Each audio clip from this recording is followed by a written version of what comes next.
आँखों में जुनून और दिल में चिंगारी रखो। आँखों में जुनून और दिल में चिंगारी रखो। जिंदा रहना है तो तरकीबें बहुत सारी रखो। राह के पत्थर तो कुछ भी नहीं है, मंजिलें आवाज़ देंगी सफ़र जारी रखो। मंजिलें आवाज़ देंगी सफ़र जारी रखो। तो दोस्तों नमस्कार, मैं राम सिंह स्वागत करता हूं अपने यूट्यूब चैनल यूनिवर्स क्लासेज में। तो कैसे आप सभी, हम उम्मीद करते हैं कि आप सभी शानदार होंगे और आपकी तैयारी बिल्कुल शानदार तरीके से चल रही होगी। जिस भी एग्ज़ाम की तैयारी कर रहे हों, जिस भी टारगेट को आप पाना चाहते हो, उसमें आपको रुकना नहीं है। कंटिन्यू आपको काम करते रहना है। लगातार आप यदि काम करते हैं किसी भी टारगेट को पूरा करने के लिए, तो आपको सफलता निश्चित तौर पे मिलती है। तो चलिए शुरू करेंगे। आज इसमें हम टीजीटी और पीजीटी एलटी ग्रेड के लिए भूगोल के प्रैक्टिस सेट की, इवन ये यूपी पीसीएस सुपर टेट के लिए भी इंपॉर्टेंट होने वाला है। तो चलिए शुरुआत करते हैं। शुरुआत करेंगे काफ़ी अच्छे क्वेश्चन की, और ये क्वेश्चन बार बार एग्जाम में आता है, इसलिए मैंने इसको दोबारा आज भी इस क्वेश्चन को रखा हुआ है। स्वेज नहर मिलाती है भूमध्य सागर और काला सागर को, भूमध्य सागर और अरब सागर को, भूमध्य सागर और लाल सागर को, या फिर काला सागर और लाल सागर को। इसके लिए आप या एक ट्रिक याद रखेंगे, स्व भूला। स्व भूला, स्व से हो जाएगा स्वेज नहर, और भू से हो जाएगा भूमध्य सागर, भू से भूमध्य सागर, और ला से लाल सागर हो जाएगा। तो कौन सा हो जाएगा? स्वेज नहर मिलाती है भूमध्य सागर और लाल सागर को। सी ऑप्शन क्या है? करेक्ट है। चलिए बढ़ते हैं अपने अगले क्वेश्चन की तरफ। अगला हमारा क्वेश्चन है, निम्नलिखित में से कौन दक्षिण अफ्रीका का बंदरगाह नगर नहीं है? नगर नहीं है पूछा गया है। किम्बरले, डरबन, पोर्ट एलिजाबेथ, या फिर केप टाउन। तो कौन सा दक्षिण अफ्रीका का बंदरगाह नगर नहीं है? यह जो है यह किम्बरले है। ए ऑप्शन क्या है? करेक्ट है। और दक्षिण अफ्रीका में किम्बरले हीरा की एक खान है। क्या है? ये हीरा की एक खान है, न कि एक बंदरगाह। तो ए वाला ऑप्शन क्या है? करेक्ट है। सूची 1 को सूची 2 से मिलाना है। एक तरफ दिया है सूची 1 और दूसरी साइड दिया है सूची 2। आइए देखते हैं। ब्लैक माउंटेन, ब्लैक माउंटेन क्या है? हाँ सही, मिलाना सूची से। ब्लैक माउंटेन क्या है? ब्लैक माउंटेन में विंध्याचल है। बालकैनिक माउंटेन कौन सा है? तो यह है माउंट पोपा। और रिलिक्ट माउंटेन क्या है? यह है अरावली। और फोल्ड माउंटेन क्या है? पेनी वेस। किसमें है? ए का 3, ए का 3, बी का 4, सी का 1 और डी का 2। किसमें दिया गया है? ऑप्शन नंबर डी में दिया गया है, और डी वाला क्या है? करेक्ट है। उम्मीद करते हैं आपको मज़ा आ रहा होगा। प्रति व्यक्ति अधिकतम आय किसके द्वारा होती है? जनाधिक्य, अनुकूलतम जनसंख्या, अल्प जनसंख्या, या फिर वास्तविक जनसंख्या। तो प्रति व्यक्ति आय किसके द्वारा अधिकतम होती है? वह जो है अनुकूलतम जनसंख्या है। बी वाला क्या है? ऑप्शन बिल्कुल करेक्ट है। और प्रसिद्ध अर्थशास्त्री डाल्टन ने के शब्दों में अनुकूलतम जनसंख्या वह है जो प्रति व्यक्ति अधिकतम आय देती है। ये किसके अनुसार है? यह डाल्टन के अनुसार है। बी वाला ऑप्शन क्या है? सही है। येलो पीपल के रूप में कौन जाना जाता है? मंगोलाइट्स, निग्रोइड्स, ऑस्ट्रेलाइट्स, या फिर काकेसाइड। तो येलो पीपल के रूप में जाना जाता है किसको? मंगोलाइट्स को। ये वाला ऑप्शन क्या है? सही है। निम्नलिखित में से किसने पहली बार वर्ष 1934 में पादपों के बीच जीवन रूप की अवधारणा को प्रस्तुत किया था? ए एस मुफ्फत, R H Whittaker, Christen Raunkiaer, या फिर ईओ बॉक्स ने। तो किसने किया था? यह क्या था? क्रिस्टेन रानकियर ने। सी वाला ऑप्शन क्या है? सही हो जाएगा। त्रिवार्था का भारतीय जलवायु वर्गीकरण आधारित है आर्द्रता और वर्षा पर, वर्षा और तापमान पर, तापमान और वनस्पति पर, या फिर डी तापमान और वर्षण पर। तो यह आधारित है किस पे? तापमान और वर्षण पर। डी वाला ऑप्शन क्या हो जाएगा? करेक्ट हो जाएगा। संयुक्त राज्य अमेरिका और कनाडा में रॉकी पर्वत श्रेणी के पूर्वी ढाल के साथ चलने वाली शुष्क स्थानीय पवन कौन सी है? सिराको, चिनूक, फान, या फिर बोरा। यह पवन कौन सी है? यह चिनूक पवन है। बी ऑप्शन क्या हो जाएगा? करेक्ट हो जाएगा। अगला क्वेश्चन लेते हैं। समुद्री जल का घनत्व नियंत्रित होता है लवणता व तापक्रम से, संपीड्यता व संवहन से, उपयुक्त सभी कारकों से या फिर डी उपयुक्त में से किसी भी कारक से नहीं। तो किससे नियंत्रित होता है? यह नियंत्रित होता है सी उपयुक्त सभी कारकों से। सी वाला ऑप्शन क्या है? करेक्ट है। अगला क्वेश्चन लेते हैं। निम्नलिखित में से कौन सा कथन सत्य नहीं है? सत्य नहीं है पूछा गया है। पृथ्वी का अधिकांश भाग मेटल है। पृथ्वी की परत सियाल से बनी है। सागर तल सीमा से बना है। या फिर डी सीमा सियाल के ऊपर तैरता है। तो कौन सा सत्य नहीं है? इसमें 41 में देखेंगे। 41 में क्या है? डी वाला क्या है? सत्य नहीं है, क्योंकि सियाल है जो वो सीमा के ऊपर तैरता है, ना कि सीमा सियाल के ऊपर तैरता है। इसका जस्ट अपोजिट लिखा हुआ है। डी वाला ऑप्शन क्या है? करेक्ट है। निम्नलिखित भूगर्भिक समयों का सही कारण क्रमक दिए गए कूट से चुनिए। सिलुरियन, कार्बोनिफेरस, फर्मिनियन या फिर डिवोनियन। कौन सा इसमें आपको नंबर से क्रम में लगाना है, तो कौन सा सबसे पहले आएगा? ये आएगा सिलयूरियन। सिलयूरियन सबसे पहले आएगा, यानी कि पहला पहले आएगा। तो पहला किस में है? डी ऑप्शन में पहले दिया है, और यही वाला आपको ऑप्शन करेक्ट रहेगा। पहले सिलूरियन, फिर उसके बाद आएगा आपका डिवोनियन, फिर आएगा आपका कार्बोनियन, फिर लास्ट में आएगा परमियन। 1, 4, 2 और 3, डी ऑप्शन क्या है? करेक्ट है। स्टैलेक्टाइट एक स्थलाकृति है। हिमानी भूदृश्य की, नदी भूदृश्य की, काष्ठ भूदृश्य की या फिर वायुड़ भूदृश्य की। तो स्टैलेक्टाइट एक स्थलाकृति किसकी है? यह जो है काष्ठ भूदृश्य की एक स्थलाकृति है। सी वाला ऑप्शन क्या है? करेक्ट है। निम्नलिखित में से किस आकृति का संबंध नदी के कार्यों से नहीं है? जलप्रपात, गोखूर झील, बरखान या फिर वी आकार की घाटी। तो किस आकृति का संबंध नदी के कार्यों से नहीं है? 44 नंबर का क्वेश्चन देखेंगे, और यह है बरखान। सी वाला ऑप्शन क्या है? करेक्ट है। निम्नलिखित में से कौन सुमेलित नहीं है पूछा गया है। आइसोहाइट वर्षा, आइसोबार वायुदाब, आइसोहेलाइन बर्फ वर्षा या फिर आइसोबाथ गहराई। तो कौन सा इसमें सही सुमेल नहीं करता है, ये आपको फाइंड आउट करना था। आइसोहेलाइन जो है ये बर्फ वर्षा नहीं है। सी वाला ऑप्शन क्या है? करेक्ट है। निम्न में से कौन सा युग्म गलत है? आइसोहाइट वर्षा, आइसोबार्स दबाव, आइसोथर्म्स तापमान या फिर आइसोहेल्स आर्द्रता। तो कौन सा इसमें मैच नहीं करता है, ये बताना है फिर से। तो इसमें डी वाला जो है वो आइसोहेल्स क्या है? आर्द्रता नहीं है, बल्कि क्या है? आइसोहेल्स जो है सूर्य के प्रकाश से संबंधित है। डी वाला ऑप्शन क्या हो जाएगा? सही हो जाएगा। मालदीव किस महासागर में स्थित है? उत्तरी अटलांटिक महासागर, हिंद महासागर, प्रशांत महासागर या फिर दक्षिणी अटलांटिक महासागर। तो मालदीव जो स्थित है वह स्थित है हिंद महासागर में। बी वाला क्या है? करेक्ट हो जाएगा। अगला क्वेश्चन लेते हैं। भारत के विभिन्न राज्यों में कृषि गहनता के सही आरोही क्रम के संदर्भ में दिए गए विकल्प में से सही विकल्प का चयन करना है। महाराष्ट्र, असम, बिहार, उत्तर प्रदेश, बिहार, असम और महाराष्ट्र। इसका जो सही क्रम है वो क्या है? ए वाला ही है, महाराष्ट्र, असम, बिहार और उत्तर प्रदेश। ए वाला ऑप्शन क्या है? सही है। निम्नलिखित में से सुमेल कीजिए तथा सही उत्तर कूट से चुनना है। एक तरफ दिया विद्युत गृह और दूसरी तरफ दिया राज्य। कोरबा कहाँ पे है? कोरबा छत्तीसगढ़ में है, आपको भली भांति पता है। कहलगांव कहाँ पे है? कहलगांव बिहार में है। बक्रेश्वर कहाँ पे है? यह है पश्चिम बंगाल में। और दभोल कहाँ पे है? ये महाराष्ट्र में है। तो आइए मैच कर लेते हैं। ए का 2 हो जाएगा, बी का 1 हो जाएगा। ए का 2, बी का 1, ए का 2, बी का 1, सी का 4 और डी का 3 किस में दिया गया? बी ऑप्शन में दिया गया, और बी वाला क्या है? बिल्कुल करेक्ट है। अगला क्वेश्चन लेते हैं। हम उम्मीद करते हैं कि आपको ये सेशन पसंद आ रहा होगा। सेशन यदि आपको पसंद आ रहा है तो वीडियो को लाइक जरूर कर लें, और चैनल को अभी तक आपने सब्सक्राइब नहीं किया सब्सक्राइब जरूर भी कर लें। मासिन राम जो भारत का सबसे आर्द्र स्थान है किस राज्य में स्थित है? ये तो हमको पता है, लगा सबकी को पता होगा। अरुणाचल प्रदेश, तमिलनाडु, केरल या फिर मेघालय में। यह स्थित है कहाँ पे? यह मेघालय में है। मासिन राम मेघालय, इससे भी इसको जानते हैं। डी वाला ऑप्शन क्या है? करेक्ट है। नई दिल्ली का CBD है नोएडा, गुरुग्राम, गाजियाबाद या फिर कनॉट प्लेस। केंद्रीय व्यापारिक क्षेत्र अथवा CBD भी नगर का सबसे महत्वपूर्ण भाग होता है।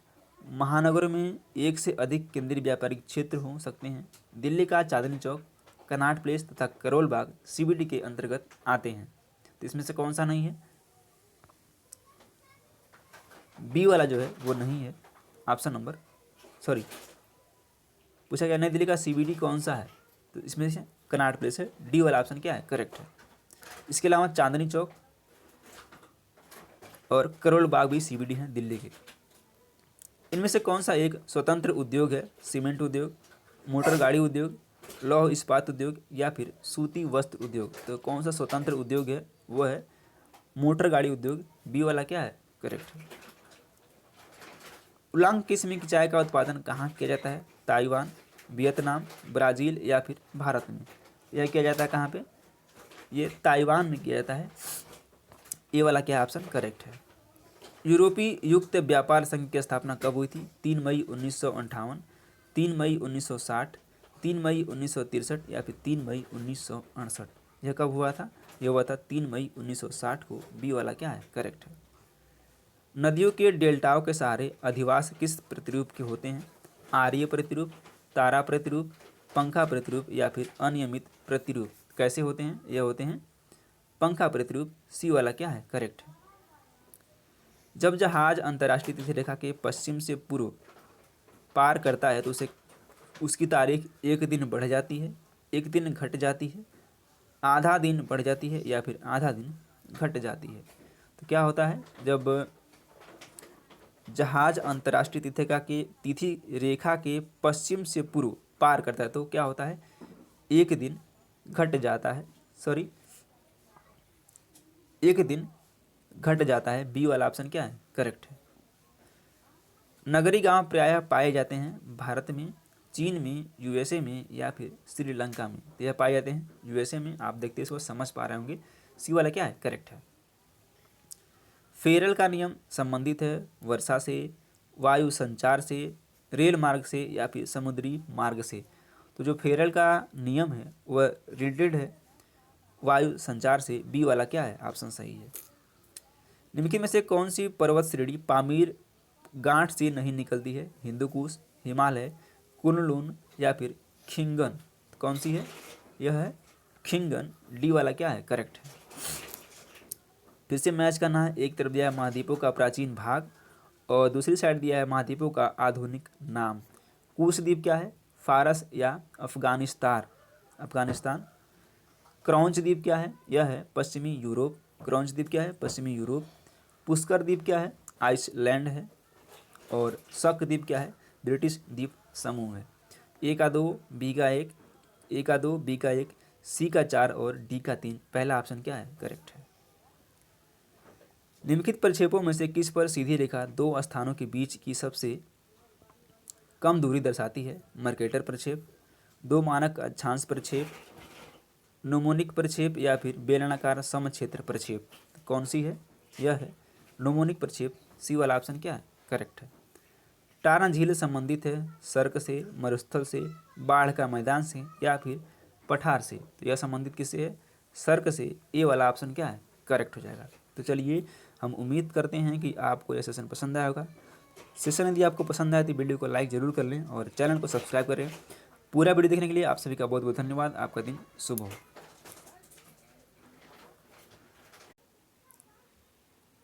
असंभव को भी संभव सिर्फ और सिर्फ आपकी सोच बनाती है। काम कितना भी कठिन हो, यदि आपने ठान लिया है कि हम उसको करके रहेंगे तो डेफिनेटली आप उसको कर पाएंगे, क्रैक कर पाएंगे और आप उस पर विजय प्राप्त कर पाएंगे। आप जिस भी एग्ज़ाम की तैयारी कर रहे हो, किसी भी एग्ज़ाम का हो, टीजीटी, पिछली के अलावा और भी कोई एग्ज़ाम हो आपका टारगेट कर रहे हो और आपने अगर ठान लिया है कि आप इस बार उसको क्रैक करके रहेंगे तो कोई रोकने वाला नहीं है और कोई रोक नहीं पाएगा आपको उस परीक्षा को पास करने से। तो ये चीज़ आप अपने अंदर रखें, विल पावर सबसे ज़्यादा रखें, जिससे कि आपको कठिनाई ना हो आपके मंजिल तक पहुंचने में। तो नमस्कार दोस्तों, मैं राम सिंह स्वागत करता हूं आपका अपने यूट्यूब चैनल यूनिवर्स क्लासेज में। बात कर रहे हैं हम टीजीटी पीएचडी के लिए भूगोल के प्रैक्टिस सेट की। यह इंपॉर्टेंट है टीजीटी पीएचडी, एलटी ग्रेड और यूपी पीसीएस के लिए भी, या फिर आप सुपर टेट देने वाले हैं। चलिए शुरू करते हैं आज के इस महत्वपूर्ण सेशन को। नर्मदा और ताप्ती द्रोणी निम्नलिखित राज्यों में से किन से होकर गुजरती है? महाराष्ट्र, मध्य प्रदेश, महाराष्ट्र छत्तीसगढ़, मध्य प्रदेश गुजरात और मध्य प्रदेश राजस्थान। तो नर्मदा और जो ताप्ती द्रोणी है यह गुजरती है महाराष्ट्र और मध्य प्रदेश से। ए वाला ऑप्शन करेक्ट है। इससे संबंधित कुछ इन्फॉर्मेशन आप नोट कर लीजिए। यह महाराष्ट्र और मध्य प्रदेश होकर गुजरती है और नर्मदा पर मध्य प्रदेश में माहेश्वर बांध यानी नर्मदा पर, एमपी में माहेश्वर बांध, इंदिरा सागर बांध तथा ओंकारेश्वर बांध बनाया गया है, यानी कि इस पर 3 बांध बनाए गए हैं। जबकि ताप्ती नदी पर गुजरात में काकरा पार बांध तथा उकाई परियोजना स्थित है। इसको आप भी नोट कर लेंगे, इंपॉर्टेंट है आपके आने वाली सभी एग्जामों के लिए। कांडला बंदरगाह निम्नलिखित किस प्रदेश में स्थित है? केरल, महाराष्ट्र, गुजरात या फिर तमिलनाडु। तो कांडला कहाँ पे है? यह गुजरात में स्थित है। सी ऑप्शन क्या है? करेक्ट हो जाएगा। और यह कैसा बंदरगाह है? यह एक ज्वारी पत्तन है। यह भारत का प्रमुख आयातक पत्तन है जहाँ से पेट्रोलियम एवं संबंधित उत्पादों का आयात किया जाता है, यानी कि पेट्रोलियम से रिलेटेड जो भी उत्पाद होते हैं उसको यहाँ से आयात किया जाता है। चलिए अगला क्वेश्चन लेते हैं। केरल का पेट्रोपॉलिटन शहर है, ये मेट्रोपॉलिटन होने वाला था, कोझिकोड, तुस्सूर, कोची या फिर कोल्लम। तो केरल का जो मेट्रोपॉलिटन शहर कौन सा है? वह है कोची। सी वाला ऑप्शन करेक्ट है। या आपको इसको मेट्रो कर लीजिएगा, एक पेट्रो लिख दिया है। पारादीप बंदरगाह किस खनिज के निर्यात के लिए प्रसिद्ध है? जिंक, लौह अयस्क, कॉपर या फिर पेट्रोलियम। तो पारादीप जो बंदरगाह है वह प्रसिद्ध है अयस्क के निर्यात के लिए। बी ऑप्शन क्या है? करेक्ट है। मोहोकुल कठोरता को स्केल के अनुसार निम्नलिखित में से कौन सा पदार्थ सबसे कठोर है? कैल्साइट, एपेटाइट, क्वार्ट्ज या फिर कोरंडम। कौन है? यह है कोरंडम। डी वाला ऑप्शन क्या है? करेक्ट हो जाएगा। किसे आर्कटिक वृत्त कहा जाता है? 66.5 डिग्री उत्तर, 23.5 डिग्री उत्तर, 66.5 डिग्री दक्षिण या फिर 90 डिग्री उत्तर। तो आर्कटिक वृत्त किसे कहते हैं? यह कहते हैं 66 पॉइंट यानी कि 66.5 डिग्री उत्तरी अक्षांश रेखा को। ऑप्शन नंबर ए क्या है? करेक्ट हो जाएगा। किसी एक चट्टान को उसके पर्यावरणीय उत्पादन के रूप में समझना चाहिए। जब पर्यावरण में परिवर्तन होता है तो चट्टान भी परिवर्तित हो जाती है। यह किसने कहा था? इंपॉर्टेंट है ये स्टेटमेंट। ए.के. लावेक, पी.जी. वारसेस्टर, वी.सी. वर्चफुल या फिर डब्ल्यू.जे. मिलर ने। यह किसने कहा है? यह कहा है ए.के. लावेक ने। ए ऑप्शन करेक्ट हो जाएगा। महाद्वीपीय प्रवाह सिद्धांत का प्रतिपादन निम्नलिखित में से किसके द्वारा किया गया है? Lothian green, Wagner, Lord kelvin या फिर लैपवर्थ एवं लव के द्वारा। तो यह किया गया है वैगनर के द्वारा। बी ऑप्शन सही है। विवर्तनिक बल के कारण निम्नलिखित में से किस लक्षण का निर्माण होता है? हैंगिंग घाटी, यू आकार की घाटी, अंध घाटी या फिर रिफ्ट घाटी। किसके थ्रू होता है? यह होता है रिफ्ट घाटी। डी ऑप्शन सही है। वृक्षनुमा अपवाह प्रणाली विकसित होती है समान संरचना युक्त समतल क्षेत्र में, असमान संरचना युक्त असमतल क्षेत्र में, समान संरचना युक्त शुष्क क्षेत्र में या फिर डी व्युत्क्रमित उच्चावच वाले क्षेत्रों में। तो यह किस में होता है? यह होता है समान संरचना युक्त समतल क्षेत्रों में। ए ऑप्शन करेक्ट है। हम उम्मीद करते हैं कि आपको यह सेशन मज़ा आ रहा होगा देखने में, और यदि आपको पसंद आ रहा है तो वीडियो को लाइक ज़रूर कर लें और चैनल को यदि आपने अभी तक सब्सक्राइब नहीं किया है तो सब्सक्राइब कर लें। चलिए बढ़ते हैं आज के अपने अगले क्वेश्चन की तरफ। और अगला हमारा क्वेश्चन है प्यारा प्यारा। इमलिन्स और एस्कर भूमि के वह प्राकृतिक रूप हैं जो किसके द्वारा बनते हैं? हिमनद, नदियों, पवन या फिर काष्ठ स्थलाकृति के द्वारा।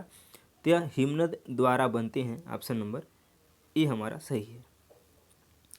प्लेट विवर्तनिकी सिद्धांत के अनुसार दीपी चापों तथा दीपी तोरणों का निर्माण परिणाम है किसका? महासागरीय महाद्वीपीय प्लेटों के अभिसरण का, महाद्वीपीय प्लेटों के अभिसरण का, अपसारी प्लेट सीमाओं का या फिर डी महासागरीय प्लेटों के अभिसरण का। तो यह किसका परिणाम है? यह परिणाम है महासागरीय, यानी कि महासागरीय प्लेटों के अभिसरण में टकराने वाली दोनों प्लेट महासागरीय होती हैं। तो अपेक्षाकृत अधिक घनत्व वाली प्लेट का अधक्षेपण होता है तो गर्त एवं ज्वालामुखी द्वीप का निर्माण होता है। डी ऑप्शन सही है। सूची 1 को सूची 2 से सुमेल करना है और बताना है, एक तरफ दिया है सतह दशा और दूसरी तरफ दिया वर्षण क्षमता सूचकांक। वन कितना है, यह 64 से 127, यहाँ कुछ कट हो गया, 64 से 127 चौथा हो जाएगा। और मरुस्थल 16 से कम। वर्षा प्रचुर वन, यह 127 से ज़्यादा होता है, यानी कि ये वाला करेक्ट है। और घास स्थल ये 32 से 63 होता है। ए का 4, बी का 2, ए का 4, बी का 2, सी का 1, ऑप्शन नंबर डी में दिया गया है और डी हमारा करेक्ट आंसर है। डेविसन धारा कहाँ की तटीय प्रतिधारा है? उत्तरी प्रशांत महासागर, दक्षिणी प्रशांत महासागर, अंध महासागर या फिर हिंद महासागर। यह कहाँ की प्रतिधारा है? यह प्रतिधारा है उत्तरी प्रशांत महासागर की, ऑप्शन नंबर ए करेक्ट है। फ्लोन के अनुसार डोल ड्रम का विस्तार कितने डिग्री देशांतरों तक पाया जाता है? 300 डिग्री, 200 डिग्री, 250 डिग्री या फिर 150 डिग्री। तो यह पाया जाता है कितना? 200 डिग्री। बी ऑप्शन सही है। निम्नलिखित में से कौन सा स्थानीय पवन शुष्क तथा ठंडे पवन का उदाहरण है? फान, सांता आना, हरमट्टन या फिर ब्लिजार्ड। तो क्या है? यह है D blizzard. D option correct है। अब बात कर लेते हैं सभी के बारे में एक एक करके। सबसे पहले बात करेंगे हम ब्लिजार्ड की। तो यह अमेरिका एवं रूस में साइबेरिया क्षेत्र में चलने वाली शीतल एवं शुष्क पवन है। बात कर रहे हैं ब्लिजार्ड की, यूएसए एवं रूस में साइबेरिया क्षेत्र में चलने वाली शीतल शुष्क पवन है। अब बात करते हैं फान की। तो फान क्या है? यह शुष्क गर्म आल्प्स पर्वतीय पवन है जो कि फ्रांस और इटली में चलती है। अब बात करते हैं सांता आना की। तो यह जो है गर्म शुष्क रेतीली यानी कि कैलिफोर्निया में चलती है। और हरमट्टन गर्म अति शुष्क धूल भरी सहारा से गिनी तट की ओर इसे डॉक्टर पवन भी कहते हैं। किसको? हरमट्टन को। इसका एक और निकनेम है डॉक्टर पवन, याद रखिएगा, पूछा जा सकता है। निम्नलिखित में से कौन सा युग्म सही नहीं है? पंपास अर्जेंटीना में, डाउन्स ऑस्ट्रेलिया में, वेल्ड दक्षिण अफ्रीका में, लानोज चिली में नहीं, ये वेनेजुएला में है। वेनेजुएला के घास के मैदान है ये, और यही हमारा क्या है? करेक्ट है। अगला क्वेश्चन लेते हैं। मानव भूगोल बेचैन मानव और अस्थिर पृथ्वी के मध्य बदलते संबंधों का अध्ययन है। यह परिभाषा किसने दिया है? हटिंगटन, ईसी सैम्पुल, जी टेलर या फिर डी स्टम्प ने। यह परिभाषा है ईसी सैम्पुल का। बी ऑप्शन सही है, करेक्ट है। निम्नलिखित में से कौन सी संकल्पना विडाल डिला ब्लास से संबंधित है? दृश्य भूमि, जीव भू विस्तार, गणितीय भूगोल, पार्थिव संपूर्णता या फिर दृश्य भूमि। तो कौन सा है? यह है पार्थिव संपूर्णता। सी विल बी राइट। निम्नलिखित में से जनसांख्यिकी संक्रमण की कौन सी अवस्था अल्प विकास की अवस्था को दर्शाती है? उच्च स्थिर अवस्था, प्रारंभिक बढ़ती हुई अवस्था, देर से बढ़ती हुई अवस्था या फिर निम्न स्थिर अवस्था। कौन सी है? यह है उच्च स्थिर अवस्था। ए ऑप्शन करेक्ट है। कौन सी विनिमय क्रिया नहीं है? माल परिवहन, दूर संचार, खुदरा व्यापार या फिर प्रबंधन। तो विनिमय प्रक्रिया कौन सी नहीं है? यह डी है, प्रबंधन। यह एक मैनेजमेंट है, और क्योंकि इसमें किसी भी वस्तु का आदान प्रदान नहीं होता है, बल्कि माल परिवहन, दूर संचार और खुदरा व्यापार विनिमय क्रिया के क्या है? एग्जाम्पल है, जबकि प्रबंधन क्या है? ये एक मैनेजमेंट सिस्टम है। संयुक्त राज्य अमेरिका के उत्तर पूर्वी समुद्र तट के नगरीय प्रतिरूप के वर्णन हेतु मेगालोपोलिस शब्द का प्रयोग किया गया था। सी डी हैरिस ने किया था, जी गाटमैन ने किया था, ब्रायन बेरे ने किया था या फिर हैरोल्ड मेनर ने किया था। तो यह किया था जीन गाटमैन ने। बी ऑप्शन करेक्ट है। संयुक्त राज्य अमेरिका का सबसे बड़ा लौह अयस्क उत्पादक क्षेत्र कौन सा है? उत्तरी पूर्वी अपलेशियन प्रदेश, अलबामा प्रदेश, पश्चिमी प्रदेश या फिर सुपीरियर झील प्रदेश? यह है सुपीरियर झील प्रदेश, डी ऑप्शन करेक्ट है। और यह अमेरिका का सुपीरियर झील प्रदेश जो है यही प्रसिद्ध है, डी ऑप्शन करेक्ट है। बाण सागर परियोजना स्थित है बिहार में, मध्य प्रदेश में, उड़ीसा में या फिर उत्तर प्रदेश में? तो बाण सागर परियोजना उत्तर प्रदेश में स्थित है, डी ऑप्शन क्या है हमारा करेक्ट है। और यह उत्तर प्रदेश एवं मध्य प्रदेश की संयुक्त परियोजना है जो सोन नदी के पानी उपयोग हेतु बनाई गई है। तो यह यूपी और एमपी की संयुक्त परियोजना है और यह सोन नदी पर है, ये भी याद रखना है। गंगा के मैदानी भाग में पुरातन जलोढ़ मिट्टी को कहते हैं भाबर, बांगर, खादर या फिर तराई? इसको कहते हैं बांगर, बी ऑप्शन सही है। जियोवाइड का आकार क्या है? पूर्ण वृत्ताकार, अंडाकार, पूर्ण वृत्त या फिर चौकोर आकार? तो इसका आकार कैसा है? इसका आकार जो है अंडाकार है, बी ऑप्शन सही है। निम्नलिखित में से किस विद्वान ने सामान्य बनाम विशेष भूगोल के द्विभाजन की नींव रखी थी? Immanuel Kant, Sebastian Munster, Bernhard Varenius या फिर पीटर एपियन ने? तो किसने रखी थी? यह रखी थी बर्नार्ड वारेनियस ने, सी ऑप्शन सही है। टार की उत्पत्ति किस चट्टान में बहुतायत होती है? अवसादी, आग्नेय, कायांतरित या फिर इनमें से किसी में नहीं? तो टार की जो बहुतायत है यानी कि बहुलता है वह होता है आग्नेय चट्टान में, बी ऑप्शन हमारा सही है। दुनिया के किस भाग में वायु अपर्दन से बने भूदृश्य को शेरीर और रेग कहा जाता है? सहारा, मंगोलिया, थार या फिर कैलिफोर्निया? इसको कहाँ कहते हैं? ये सहारा को कहते हैं, ए ऑप्शन हमारा सही है। निम्नलिखित में से कौन सा पर्वत मिश्रित या जटिल पर्वत का उदाहरण है? मेयान, फ्यूजियामा, सीरा नोवादा या फिर रेनियर? कौन सा है? यह है सीरा नोवादा, सी ऑप्शन करेक्ट है। ये कहाँ पे है आपको कमेंट बॉक्स में कमेंट करके बताना है। प्रचलित पवनों के प्रभाव में प्रवाहित महासागरीय धाराएं कहलाती हैं? धारा, तरंग, विशाल धारा या फिर प्रवाह? यह क्या कहलाती हैं? यह प्रवाह कहलाती हैं, डी ऑप्शन हमारा करेक्ट है। चलिए उम्मीद करते हैं कि आपको ये सेशन पसंद आया होगा। सेशन यदि पसंद आए तो वीडियो को लाइक जरूर कर लें और चैनल को सब्सक्राइब कर लें। धन्यवाद।